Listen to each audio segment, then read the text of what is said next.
Hi, I'm Paul Scheider from Hedgehog Leatherworks, and I'm joining you today for a very important but often overlooked topic. And the topic that I'm referring to is the ability to construct a proper fire. When I say construct a proper fire, I'm not talking about how to make a fire by friction, and I'm not talking about how to collect dry materials. Those are both things that we have covered in previous videos and previous articles. What I am talking about is once you get your tinder, your kindling, and your fuel wood, how do you put it together into a structure that will ignite quickly, burn hot, and burn as long as you want it to burn? That's what I'm going to show you in this video right now. We're at the location where we are going to build our fire structure. And I've already gone around the surrounding area and I've collected several armloads of fuel wood. What I'm doing right now is I'm segmenting them down into the smallest, the medium, and the largest of that wood. And this is important because when we go to build the actual structure, it's going to be very easy and very efficient to build, which means we're going to be able to ignite it quickly and get that heat produced out very fast. This is also important because oftentimes people do just the opposite. They get the fire going and then they rush out to the surrounding area in a frantic panic to collect firewood just to keep it going. And that's really not a good thing in a survival situation because you want to stay in a very calm, very calculated, and very intentional frame of mind. Being organized in everything you do will keep you in that place and lead you to greater productivity and a much better chance of surviving. Alright, here's the surface where we're going to build our fire. And remember how I segmented all that fuel wood up a few minutes ago? Well, now that's going to make this process much easier and much more effective. What I'm doing is I'm starting out with the largest wood and building a platform on the bottom. Then I'm going to build another platform going across that and building it upwards like a log cabin. Now, I've heard this fire making method referred to as a couple different things. I first heard of it through a guy named Tim Ferriss that called it the upside down fire method. I've also heard it called the pyramid fire and the self-feeding fire. And even though this is completely the opposite of what we've always learned about how to build a proper fire, it works very, very well and it's very, very effective. And the reason why is because with a normal fire, you have your hotbed of coals, and as that hotbed of coals burns, all of the heat is lost into the cold, damp ground. None of it gets retained. Well, with this method, when the fire that we build on top ignites, that hotbed of coals burns down and gets caught into this log structure. What that does is it retains the heat, and so the fire starts at the top and burns down, just like the wick of a candle burns down through the wax. So, depending on the amount of fuel wood that you put in this and the size of the fuel wood that you put in this, you can build a fire that will last all through the night without having to get up and tend to it even one time. Okay, now I'm going to zoom in. We're going to take a closer look at how to actually ignite this fire. Alright, now we have the structure of the self-feeding fire completely in place. We've got our largest wood on the bottom, our medium stuff in the middle, and the smallest wood on top. The last thing we have to do is actually light this. And we start by putting our tinder bundle. In this case, it's a large bundle of dry pine needles that I've collected.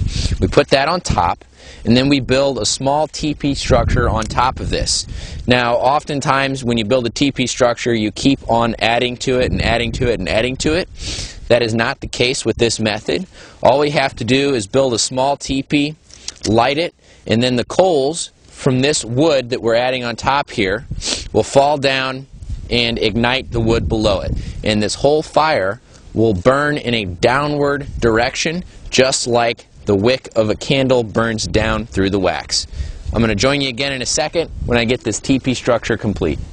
As you can see here, I have filled in the teepee structure of sticks on top of our large bundle of tinder. All of that is situated on top of our base platform of fuel wood. Now when I light this, I'm going to strike it with a magnesium ferro rod, and the tinder's going to catch on fire. Then I'm going to keep a gentle breath on it to make sure that this teepee wood gets caught on fire. Once that's burning well, The coals from that are going to drop down into the base layer, and they're going to ignite, and this is going to burn in a downward motion just like the wick of a candle burns through the wax. I'm going to strike this with the magnesium ferro rod, and I'm using my K-bar knife to do so. Now, if you've got a black coating on your blade like this, you're not going to be able to generate sparks. So I don't recommend doing this, but I'm doing this to demonstrate to you that if you have to use the sharpened portion of your blade, you're going to want to use the tip rather than the base. You always want to conserve the base of your blade as much as possible, because this is where you have the most carving power, and there's so many important things in wilderness survival that you need that ability to carve sticks for. So conserve that and always use the tip. The way I'm going to hold this is with my thumb up towards the blade, and as you've seen me do in a couple of previous videos, when I ignite this, I'm actually going to pull away with the rod rather than push forward with the knife, because I don't want to accidentally knock my structure over. Okay, so here we go. Get a couple sparks on it. It's going. Once it's going, give it some breath.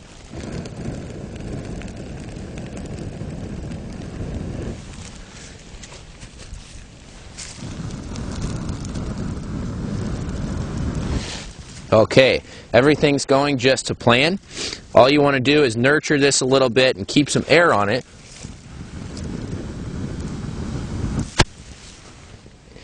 Because you want this teepee to catch on fire and produce that hotbed of coals that's then going to burn down.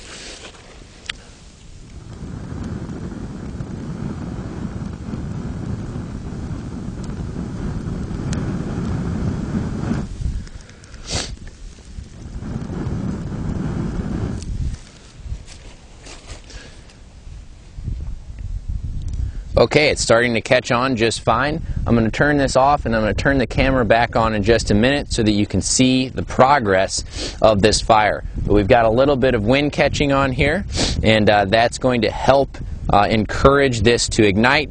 And again, as I said, once this catches on, it's going to burn in a downward direction and be very, very effective. It takes a little bit of nurturing in the beginning, but once it's going, it's very self-sustaining. Okay, here is a close-up of our fire.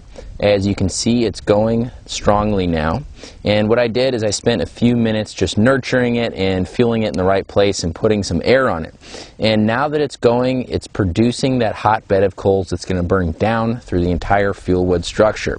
So, I really don't need to touch the fire at this point. It's taken care of all by itself. And what I'm going to do is I'm going to turn the camera back on periodically so that you can get an idea of how this process works as the fire burns throughout the different stages. It has now been about 25 minutes since I initially got the fire going, and I haven't touched it since.